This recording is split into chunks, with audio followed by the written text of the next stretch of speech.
vezes a gente sauda, ou saúda. Bom dia. Bom dia. Quase boa tarde, né? Jesus nos abençoe, que nós possamos, nesse envolvimento espiritual, no ambiente tão acolhedor de espiritualidade amiga, sentirmos essa energia vibrante de paz, de harmonia, clima gostoso, né? Tem dia que parece que a gente fica mais sensível a essas energias, né? E hoje assim, a gente está sentindo algo muito especial aqui nesse ambiente tão acolhedor que é o Ceará. Então, nossa tarefa de hoje é falarmos sobre o orgulho.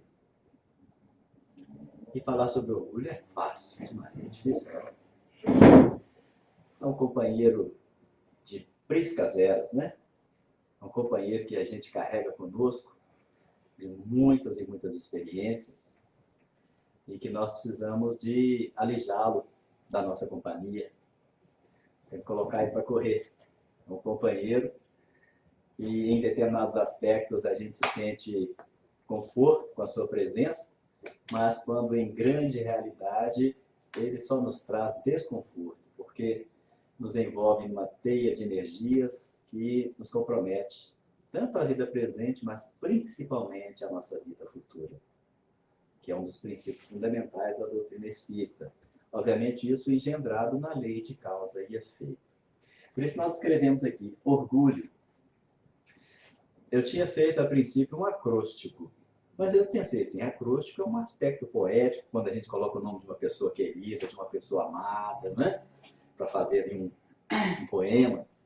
O orgulho não merece um acróstico, não. Então vamos colocar ele no aspecto linear mesmo, porque verticalizar são somente as virtudes. E a gente colocou orgulho justamente porque a gente vai trabalhar as letras do orgulho dentro de uma assimilação que a gente teve. Então, a gente começa dizendo orgulho. Aqui, com O, a gente vai dizer que é a origem de todos os males. O orgulho é a origem de todos os males. Justamente porque ele anda de braço dado, né, com o egoísmo. O orgulho e o egoísmo são irmãos gêmeos. Por que será que existe o orgulho e o egoísmo? Apesar de serem danosos em determinados aspectos, eles são ferramentas que trabalham o nosso progresso. Na fase instintiva, a gente vai perceber que o orgulho é até mesmo um processo de autodefesa, é um processo que faz com que o indivíduo tenha a sua potencialidade trabalhada para que ele se proteja, em outros aspectos, obviamente. Já no campo da racionalidade, nós vamos perceber que não há essa necessidade. Nós podemos trabalhar com naturalidade, sem sermos egoístas. Nós podemos deter? Não. Nós podemos reter? Não. Nós podemos usar dos recursos porque são temporários. O que é que nós podemos deter e reter? É aquilo que a gente se esforça para obter e ainda não conquistamos na íntegra, que são as virtudes. Isso é coisa que a gente tem que colocar no bojo da nossa aquisição, das nossas aquisições, né? Então, é a origem de todos os males, ali começando com a letra O, né? Com a letra O. Nós vamos ver no Evangelho segundo o Espiritismo, no capítulo 7, nas instruções dos Espíritos, três espíritos, três benfeitores trazendo mensagens interessantes, como instruções. E eles vão falar justamente naquele processo que vai tratar da humildade. Eles vão nos instigar mesmo, né? Que é um processo instigante, que sugere a nossa conduta numa busca de trabalhar, de processar a humildade. Então, eles vão falar nas instruções dos Espíritos sobre o orgulho e a humildade. Orgulho e humildade. Orgulho, uma antítese da pessoa orgulhosa ela não pode ser humilde. E a pessoa que já alcançou a humildade, ela não pode ser orgulhosa. Nós usamos expressões do orgulho em aspectos que eu acho que deveria ter uma outra palavra, um outro sentido, a gente até pode usar, né? Por exemplo, a pessoa fala assim, eu estou muito orgulhosa do meu filho, muito orgulhoso do meu marido, da minha esposa, da minha filha, do meu amigo, né? Como que pode ser um orgulho benéfico? Não, teria que ser uma outra coisa. Eu estou muito feliz, estou rejubilante, estou contente pelo êxito, pela felicidade, por aquela pessoa ser daquela forma. Agora, orgulhoso, até nesse sentido, eu acho que a gente deve trabalhar. É uma coisa que nós devemos, de uma certa forma, como que usar um apagador para tirar do nosso comportamento. O vocabulário não tem, porque faz parte de um contexto de evolução e espíritos de toda categoria participam conosco da evolução planetária. Mas para a gente que tem estudado, é fácil? Não, mas a gente tem que exercitar, através do exercício constante. Se tem um processo de obsessão, de fixação que a gente deve trabalhar, é contra as invirtudes ou as desvirtudes, aquilo que desvirtua o nosso processo de evolução. A gente tem que ser obcecado por isso. Né? E um outro aspecto que a gente estava tratando aqui da obsessão ainda há pouco, né? Que é o pensamento fixo. Uma outra ideia fixa é de trabalhar as virtudes. A gente tem que lutar para adquirir, lutar por conquistar, porque é uma conquista, né? A letra R rebaixa os semelhantes, humilhando-os. O orgulhoso, né, aquele que tem orgulho. Então, a pessoa que é boa, que tem o bem, é uma pessoa bondosa, é uma virtude, é uma qualidade. Agora, a qualidade de orgulhoso, né, do orgulho, daquele que tem orgulho, é orgulhoso. Olha que qualidade, é uma desqualidade. Teria outras formas que a gente poderia usar, por exemplo, quando a gente está muito feliz com as nossas conquistas. Poderia trabalhar o nosso vocabulário para criarmos um neologismo para essa expressão. Porque o orgulho ele é tão forte que até a palavra já soa e vibra com peso. Né? Então, rebaixa os semelhantes, humilhando-os. Rebaixa como? Porque uma pessoa orgulhosa, ela se sente acima de todos. Tem pessoas que se sentem acima até do próprio Deus. Já vimos, inclusive, pessoas que se dizem, olha, eu sou tão humilde que eu tenho orgulho da minha humildade. Eu tenho orgulho da minha humildade. De tão humilde que eu sou. Né? Por que rebaixa o semelhante humilhando-os? Porque desqualifica as qualidades do próximo, acreditando que se tem muito mais, que está muito acima, que sabe mais, que é mais capaz. Né? E a gente tem que tomar cuidado até com a forma que a gente expressa no sentido daquilo que a gente acha que tem conhecimento, porque pode ser uma vaidade. A vaidade é outra companheira, aí é a irmã. O orgulho e o egoísmo são irmãos. A vaidade é irmã. Olha, são trigêmeos. De família, hein? São trigêmeos. São 2 irmãos e uma irmã. A gente ainda pode, por enquanto, dar falar assim, né? Porque está uma briga aí com essa questão aí essa luta aí de falar que é masculino e feminino. Então nós vamos continuar, por enquanto pode. Tomara que possa permanecer assim. A letra G. Né? Letra G. Gerador de tormentos futuros.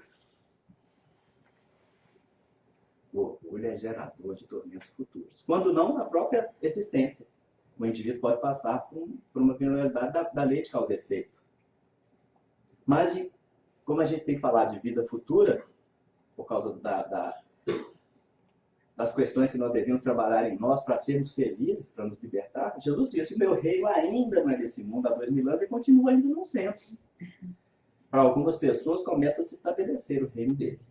Mas para a maioria ainda não é. Justamente por causa dessas dificuldades que nós carregamos na nossa intimidade. Agora, Às vezes, a gente põe no mundo Terra, no planeta Terra, não, é no mundo íntimo de cada um, ou no mundo do psiquismo coletivo, das populações de todos os continentes, né? Vamos aí entrar na questão mais restrita do lar, ao orgulho de família, o meu sangue.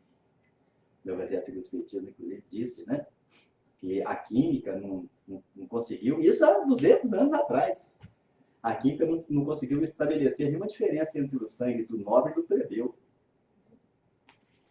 E olha, continua da mesma forma.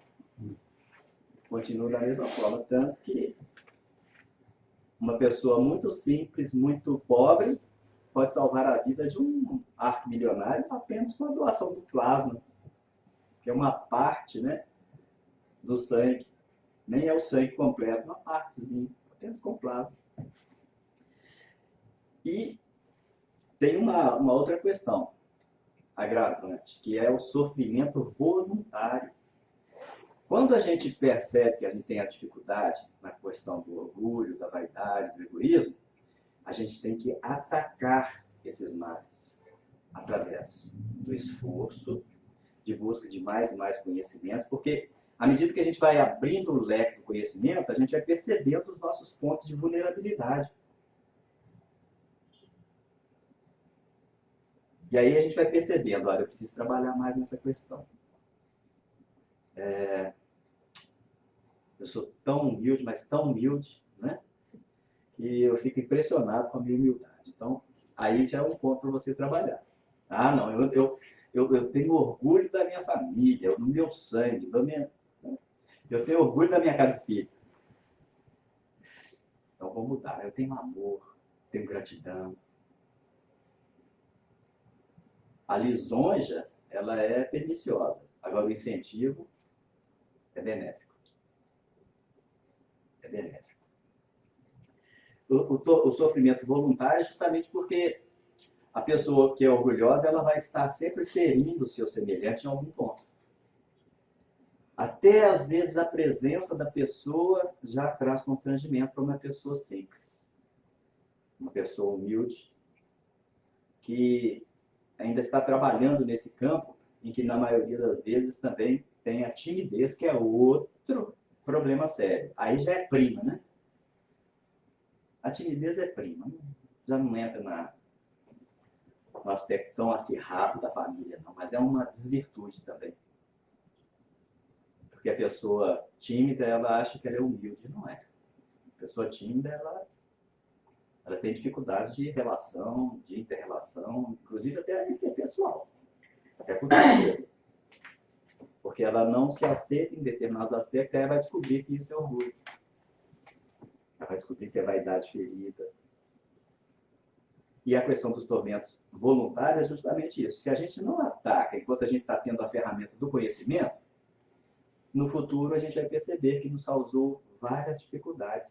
A gente ter feito gracejos, jocos, né? Hoje é o bullying. Eu só descobri o bullying quando surgiu a palavra bullying, mas eu sofri bullying a minha infância toda. O pessoal falava que era gozação, né? Vou fazer uma gozação com o fulano aí colocava apelido, isso aqui. O espírita, ele deve chamar as pessoas pelo nome. Tem uns que falam, não, pode me chamar de assim mesmo, que é assim que eu gosto. É diferente. Mas mesmo assim, é preferível chamar pelo nome. Porque assim você traz o valor real. Porque foi o nome que a pessoa recebeu no seu processo reencarnatório. Foi escolhido pelos pais, mas foi determinado, inclusive, um acordo antes da reencarnação. Eu sofri muito com o meu nome. Porque eu era branco feito não sei o quê. Magrelo, que aquilo, né? Aliás, meu pai dizia que quando eu nasci, parecia que nasceu uma cabeça, só tinha cabeça, o resto era aquela coisa estranha. Então, meus irmãos falavam assim, será que isso aí não é um marciano que chegou por outras vias? Porque tinha aquela ideia, né, que o marciano tem a cabeça grande. E aí me colocaram o nome de Hércules. Nem foi meu pai que escolheu. Ele deu a honra ao meu padrinho, mas também com o nome daquele, ó, com todo carinho, com todo amor, meu querido. Já está no plano espiritual. Chamava Luiz Lunguinho. Com o nome desse, você tinha que pôr o nome de Hércules também, porque naquela época as famílias colocavam, por um determinado tempo, todos com uma letra, né? Então é Elba, Auene, Hermes, Hermane, e aí o derradeiro, caçula, Hércules. Ah, eu sofri demais, porque o pessoal fala assim, o Hércules aí depois da tuberculose, depois da gripe. Gente, até isso. Era fraco demais, não combinava de jeito, até hoje não combina, né? Às vezes eu vou para academia, tem uns amigos lá que são musculosos, aí eu vou apresentar para um outro que chega, que eu não tinha conhecido ainda, vai dizer, como você chama? Aí eu falo, Hércules.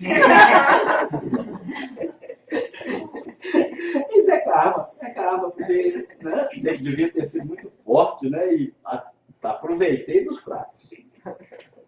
Ao contrário de Paulo, né, que diz que fez-se como fraco para servir aos fracos. É assim que a gente tem que fazer, é atacar o nosso orgulho, a nossa vaidade, a nossa prepotência. Porque Paulo ele era muito orgulhoso, um doutor da lei com muito conhecimento. Iria assentar-se na cátedra de Gamaliel, ia ser um dos príncipes dos fariseus, né? na casta dos fariseus. Naquela época tinha 3 religiões oficiais na Palestina, né? Os saduceus, os fariseus e os essênios. E ele ia ser um desses príncipes aí lá, disputando com os fariseus, inclusive com os saduceus do templo, né? Ele ia ser um dos príncipes lá, um dos principais. Ele teve que trabalhar muito. A gente estava falando ainda há pouco da questão do espinho, né, no nosso estudo, do espinho, que ele dizia, eu tenho espinho na carne. Quem sabe seria a questão do orgulho. Desculpe aí, irmão Paulo, se é um equívoco da nossa parte, mas é um processo para que a gente possa pensar, né?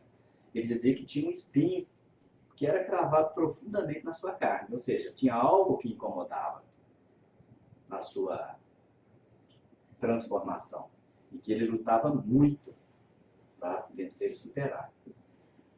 Aí eu até brinquei com o pessoal, né, que eu tenho espinho, eu tenho um pouco espinho prostrado, né? Eu estava vendo um vídeo dos felinos tentando atacar um porco espinho e não conseguiu não, porque sai de espinho para tudo quanto é lado, então eu tenho gravado.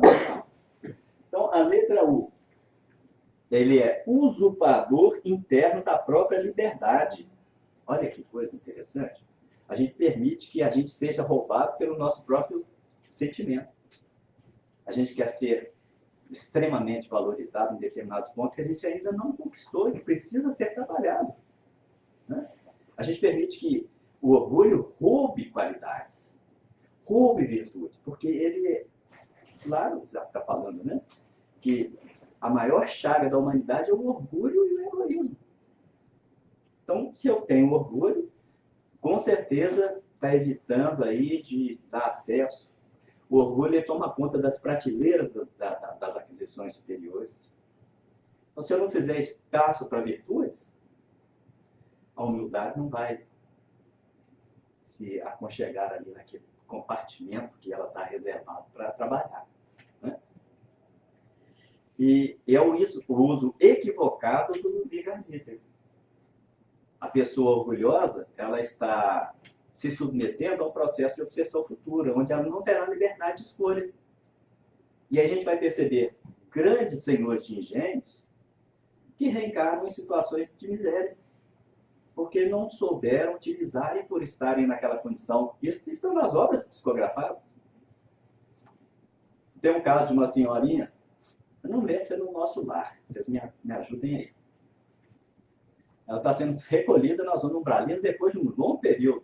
Uma senhora bem idosa. E ela fala, eu é muito religiosa, né? E fala lá das qualidades que ela aplicava lá no tempo que ela frequentava.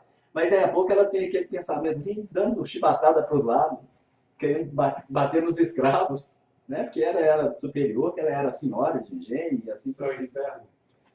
É uma dessas obras, né? É uma dessas obras. Então nós vamos perceber que passa a ser aquilo que traz o processo da auto-obsessão. Às vezes a coisa não está mais presente, mas criou, através de um comportamento de domínio, que a pessoa se permitiu ser dominada por aquela desvirtude ou invirtude, né? De maneira que faça todo o possível para que aquilo que qualifica, que traz tranquilidade, não incorpore. E a pessoa, de uma certa forma, tem uma certa consciência disso e sofre muito. Aí a pessoa vai dizer assim, o meu maior sofrimento é o meu orgulho, né? Ou a minha pouca humildade, ou a minha não humildade. Quando ela dizia que o meu maior orgulho era a minha humildade, né? E não tinha humildade de verdade. A letra L, a letra U, né? A letra L, levará tempo para se soerguer. A pessoa orgulhosa, ela passa uma existência sendo trabalhada e testada para que possa ser motivado mais e mais a aquisição de virtudes, e ela luta ali. Não, eu conheci gente assim na própria família que não aceitava, aquele orgulho, aquela dificuldade. Uma palavra que a pessoa, sem querer, solta ali, a gente tem que tomar cuidado com isso, às vezes admite sem intenção, às vezes essa intenção está lá no fundo, né? Está mascarada. Aí, não foi com intenção. Foi um não querer querendo. A pessoa fica magoada e guarda aquilo e lembra de, mas fulano fez isso comigo. E aí eu me lembro, né, dessa pessoa, a gente ia abraçar, a pessoa fica... Você vê que o coração está pulsando, está querendo te dar um abraço, mas lembra daquele momento e... Não, mas você falou aqui comigo. Já passaram esses 10 anos, 15 anos, 20 anos, mas você falou, aquele dia você falou. Então, leva tempo para a pessoa se levantar daquela queda que ela se permitiu no campo da sensibilidade. Porque todos somos muito sensíveis, todos somos sensíveis. Pessoas se qualificam no equilíbrio da sensibilidade e não se deixam afetar em determinados aspectos e relevam até uma agressão. Mas muitos se deixam cair e ficar ali, ó, passa a ser um depósito, né? A pessoa tem um storage de mágoa, de ressentimento. Isso tudo é orgulho, a pessoa orgulhosa, ela permite. Por isso que os espíritos falam que é a chaga da humanidade. É a fonte de todos os males.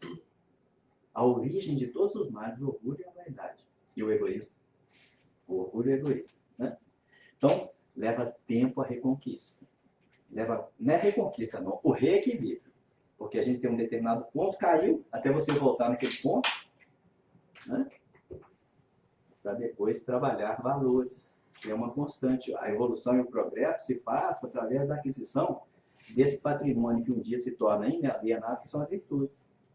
Para a gente chegar um dia a ser um espírito puro, nós temos que trabalhar as nossas arestas, as nossas imperfeições. Aí a gente estava dizendo, o espírito, quanto mais se eleva, mais ele tem a visão da sua retaguarda. E ele vai lá naquele ponto onde ele tinha as suas fragilidades para trabalhar aquilo, porque o diamante puro ele tem que ser lapidado em todas as suas arestas. Assim também espíritos superiores, quando eles percebem uma dificuldade, eles vão lá na causa, percebem qual que era a dificuldade e vão trabalhar ali. Por isso que nós vemos até pessoas de grandes virtudes que nascem com determinados problemas sérios, inclusive até orgânicos. É porque a pessoa foi lá e, opa, tem que trabalhar ali, tem um restinho ali, deixa eu limpar. Não dizem os espíritos que o corpo é o mata-borrão da alma? Qual foi o espírito espírita que a gente teve, por exemplo, de maior humildade? Chico. O Chico teve catapora, catarata, teve isso, teve aquilo. Aquela música dos Titãs, né? Que tem tudo quanto é tipo de doença. O Chico tinha aquilo tudo, gente. O cara eu vi aquela música, gente, olha, é um indivíduo tão amoroso. Mas o que o Chico não teve de doença, de enfermidade daquele corpo?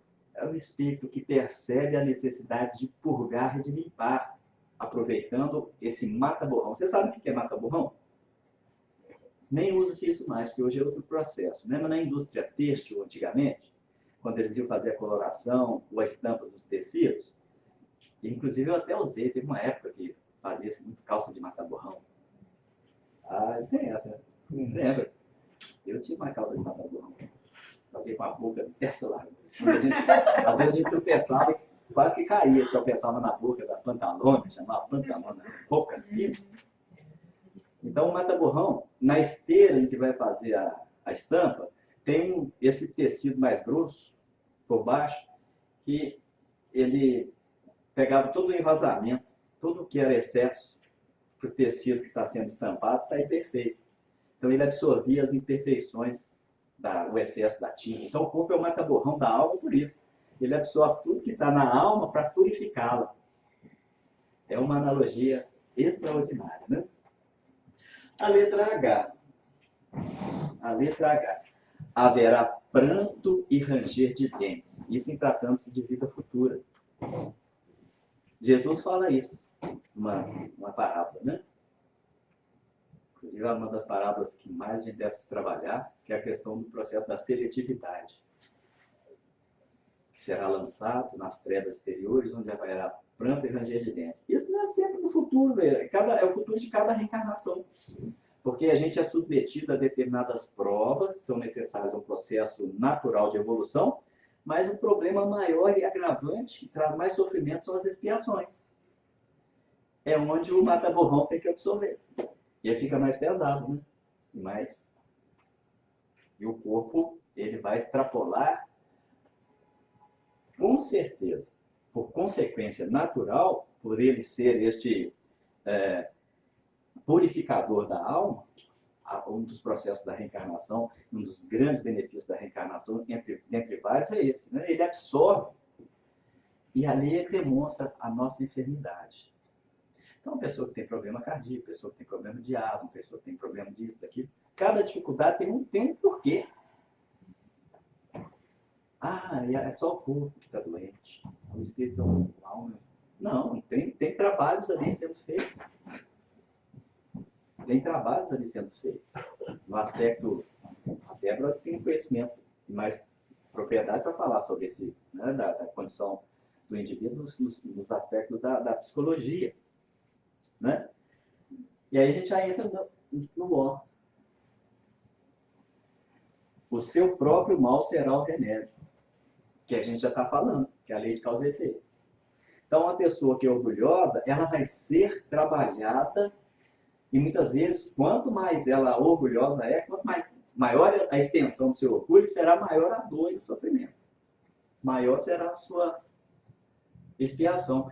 E a questão da vida futura, gente, é algo tão interessante, que é, na cronologia, tanto de viver como desencarnado no plano espiritual, após o decesso do corpo físico, como o processo reencarnatório mesmo nas vidas futuras, aqui no próprio planeta Terra, ou onde quer que seja. A gente vai levar conosco as nossas virtudes e a bagagem, os cacarecos. Né? Tem gente que carrega cacareco por necessidade. E outras vezes até por processo de evolução. Né? Por exemplo, a gente coloca no nosso subconsciente, e a autoridade está ali para nos ajudar, né? Nosso subconsciente tem tudo aquilo que nós já vivenciamos no passado. Então, vocês querem ver uma coisa interessante? A gente, por determinados apegos ou insegurança em alguns aspectos, retém ou detém algumas coisas que a gente não usa mais. Está lá no nosso subconsciente. Uns poderiam até dizer que é o inconsciente, mas na maioria das vezes a gente pode dizer que é o subconsciente mesmo, porque ele vem à tona em determinado momento. Então, vamos fazer uma simbologia. Eu tenho uma cadeira, ela quebrou a perna. Só com 3 pernas. Cadeira com 3 pernas não serve, né? O que eu teria que fazer? Desfazer até aquela cadeira, então não dá para consertar. Não, eu coloco lá no meu basement, lá no meu porão. É o meu subconsciente, fica lá. Até um dia eu trabalhar de maneira tal que eu vou lá embaixo e falo assim, nossa, o que você está fazendo aqui? Aí eu coloco ela na rua, na calçada, no sidewalk, aqui, né? Fica chique. Lá no Brasil, na calçada, no passeio. Imediatamente alguém vai passar, vai pegar aquela cadeira. Ela não serve para você, não vai servir para outro. E às vezes por necessidade mesmo. Ela vai fazer um remendo e vai sentar naquela cadeira por um bom tempo, até um dia ela fala, não preciso mais. Comprei uma cadeira boa, sólida, nova, com o meu próprio recurso. Então essa aqui já vai ser utilizada para alguma coisa, nem que seja para além, mas vai ser utilizada. Então o processo de evolução é assim. Agora, em alguns aspectos, né? Porque o orgulho, ele não é benéfico, não. E a gente passa o orgulho para frente, A gente passa o orgulho para frente? Passa. Principalmente no campo da família, onde está envolvido um processo bem mais complexo de vivência, de resgate e de conquistas, inclusive, né? Para os nossos filhos, para os nossos netos, para os nossos sobrinhos. A pessoa que é muito orgulhosa, ela se demonstra de maneira tal, e ela pode ser até exemplo. A pessoa, olha, eu quero ser como fulano de tal. Porque contagia. Assim como a humildade também contagia. A humildade contagia, não com tanta intensidade quanto o orgulho. Olha, gente, que coisa interessante. Por quê? Porque ela é virtude. É um processo de esforço e conquista. Por que o orgulho é mais contagiante? Porque a maioria das pessoas, por outras vivências, tem ela por germe na alma, no espírito. Então, a pessoa que está lutando para ser humilde, trabalhar com muito esforço para não ser orgulhosa, ela pode ser despertada pelo comportamento alheio. Que coisa maravilhosa, né? Paulo, em determinado momento da vida dele, ele disse: já não sou eu quem vive, é o Cristo quem vive em mim. Porque os exemplos que ele vivenciava na sua vida era a própria expressão do Cristo. Agora, nós, na maioria das vezes, podemos dizer assim: já não sou eu quem vive, é o obsessor quem vive em mim. É a nossa história. Então, se, por exemplo, tirar o orgulho a palavra, né? Tirar a palavra orgulho do dicionário, vai existir muita coisa que substitui essa palavra aí. Vai. Então, a gente não precisa mais falar em orgulho. Fala de outra maneira. Fulano é tupetudo. Fulano ótima lembrança. Que orgulho, pô. Eu posso dizer com toda humildade, eu não sou tupetudo. Já fui. De uns 8 anos para cá, o tupete foi todo embora. Aí, vocês estão acostumados a ver, inclusive, com a cabeça raspada, né? A minha filha me insistia: papai, deixa o cabelo crescer. Eu estou falando: minha filha, eu vou ficar com cabelos partidos. Parte de um lado, parte do outro e parte para trás. Em cima não vai ter. Um do lado, outro do outro. Aí ontem eu conversando com ela, e minha filha: papai, tem um pouquinho de cabelo aqui. Eu falei: tá vendo? Mas muito pouquinho, não tá bom não, minha filha. Tá bom, papai, você faz o que você quiser. Não deu tempo, hoje eu não fiz o que eu realmente gosto de fazer, que já acostumei com a cabeça arejada. Menos peso. Tinha que falar com ela, esse aqui é o orgulho. Esse é o meu maior orgulho. Eu era vaidoso demais, gente. E olha, eu trabalhei um bom tempo, durante 16 anos de frente no espelho. Durante 16 anos de frente de espelhos. Eu fui estilista, né? Eu trabalhei como cabeleireiro de salão de beleza do Brasil. Então, quando eu não estava atendendo um cliente de frente do espelho, eu estava eu mesmo me olhando no espelho. Eu adorava meu cabelo. Que coisa, né? Eu aprendi o desprendimento pela lei da natureza. Até pouco tempo eu estava pensando em ir lá para a Turquia, tirar da nuca e passar para cá. Mas eu queria, não, vai ficar desse jeito por enquanto. Lá no capítulo 23, versículo 12 de Mateus, Jesus diz assim: e o que a si mesmo se exaltar será humilhado, e o que a si mesmo se humilhar será exaltado. Então, a pessoa que muito se exalta, ela será humilhada. Será uma consequência, né? Questão futura. Tem uma diversidade de processos que podem acontecer, que está na lei de causa e efeito. Ela vai ser, de uma certa forma, trabalhada, e aqui tem dor, é sofrimento. Porque é conflito. Pessoa muito orgulhosa, nossa, é difícil, né? O meu maior sofrimento é ser orgulhoso. A pessoa vai dizer assim: que coisa, né? É difícil trabalhar porque é alguma coisa que está dentro, assim, né? No sentimento. Está no sentimento. Se fosse o cabelo, a gente vai lá no estilista, corta, ajeita, né? Da carreira, põe uma peruca. Estava até pensando um tempo atrás aí, imitar o Chico Xavier, vou colocar uma peruca. O bonezinho eu já ganhei de presente, né, Nico? Igual sempre o Chico. Mas não, a gente é aquilo que é. Você pode tentar, né? Tem um amigo que dizia, um ótimo expositor lá de Belo Horizonte, psicólogo também. Ele falou assim: quando ele conheceu a mediunidade, o Chico Xavier, ele falou, meu Deus, eu quero ser como o Chico Xavier. Ele disse que uma vez ele sentou na cadeira, na mesa, pôs a mão na frente assim, pegou lá, vem, e não acontecia nada. Né? Aí que ele entendeu, a questão é uma virtude, é uma conquista, né? Ser um médico psicólogo como o Chico Xavier. Mateus, capítulo 5, versículo 5, lá no Sermão das Bem-aventuranças, no início do Sermão do Monte, né? Bem-aventurados os humildes, porque eles herdarão a terra.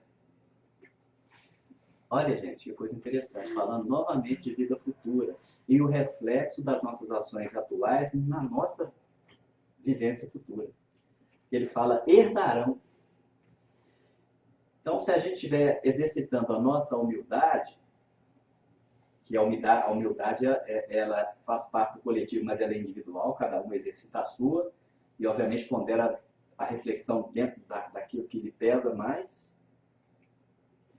Se a gente se exercita, faz esforço, já garante uma vida futura melhor. Ainda que eu não tenha conquistado a humildade plena, mas um pouquinho de humildade, né? Já consegui. 5% de humildade, outra coisa maravilhosa, já é conquista. Porque aquele 5% já vai combater 100% do orgulho, vai ficar só 95%. Uma outra, eu vou exercitando, porque não é todo mundo que tem dote de Maria de Magdala ou de Paulo de Tarso, ou de Francisco de Assis. É um aspecto interessante. E a misericórdia divina nos envolve justamente nessa questão da oportunidade reencarnatória. O nascer de novo. Ninguém pode ver o reino de Deus se não nascer de novo. Então, hoje, por exemplo, como espíritos, a gente já está vendo o reino de Deus. Agora, a nossa transformação, quando a gente nascer da água e do Espírito, aí a gente vai entrar, é diferente. A gente já está vendo, já é uma maravilha. E já ansiamos por entrar. Essa ansiedade é positiva. Né? Já almejamos por entrar no reino de Deus. Lá no Velho Testamento. Salmo 138, versículo 6. Embora esteja nas alturas, o Senhor olha para os humildes e de longe reconhece os arrogantes. É outra característica do orgulhoso. O orgulhoso, ele é arrogante. Ele caça confusão mesmo, principalmente se ele se sente ofendido no seu orgulho, na sua vaidade, no seu desconfortoso conforto. Né? Carta de Tiago, capítulo 3, versículo 13. Quem é sábio e tem entendimento entre vós, que demonstre por seu procedimento, mediante obras praticadas com humildade, que provém da sabedoria. Então, para a gente atacar, é um ataque, é uma guerra. Por isso que Jesus fala, né, da questão do bom combate. Paulo depois vai dizer, eu venci o bom combate.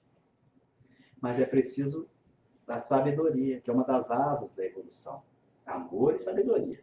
Mas a sabedoria é o conhecimento, é o que antecipa todo e qualquer processo. Então nós precisamos estudar, conhecer, para a gente ter mais motivação, como que um combustível que alimenta essa chama ardente da vontade, da fé, para superarmos e vencermos as nossas dificuldades. Eu convido vocês a lerem depois do Evangelho segundo o Espiritismo sobre a afabilidade e a doçura. É linda essa parte. É linda. E, embora a gente tenha uns minutinhos, nós não queremos extrapolar, vou ler uma parábola linda, que é a parábola do fariseu e do publicano.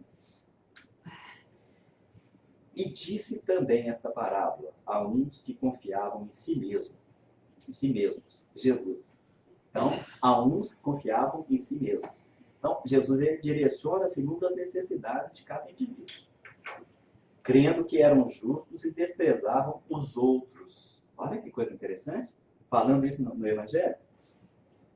2 homens subiram ao templo a orar. Um fariseu e outro publicano.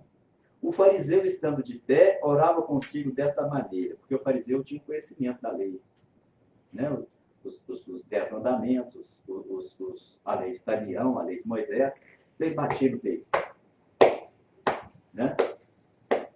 estando de pé, orava consigo dessa maneira: ó Deus, graças te dou.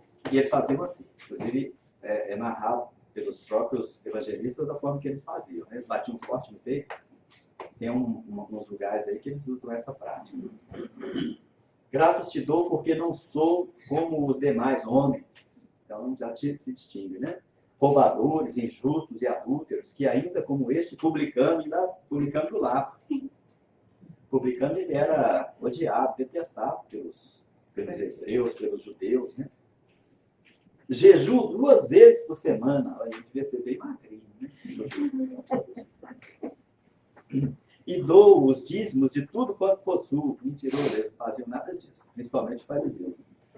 O publicano, porém, estando em pé, de longe ainda queria levantar os olhos ao céu, mas batia no peito, dizendo, aí ele batia no peito: ó Deus, tem misericórdia de mim, que sou um pecador.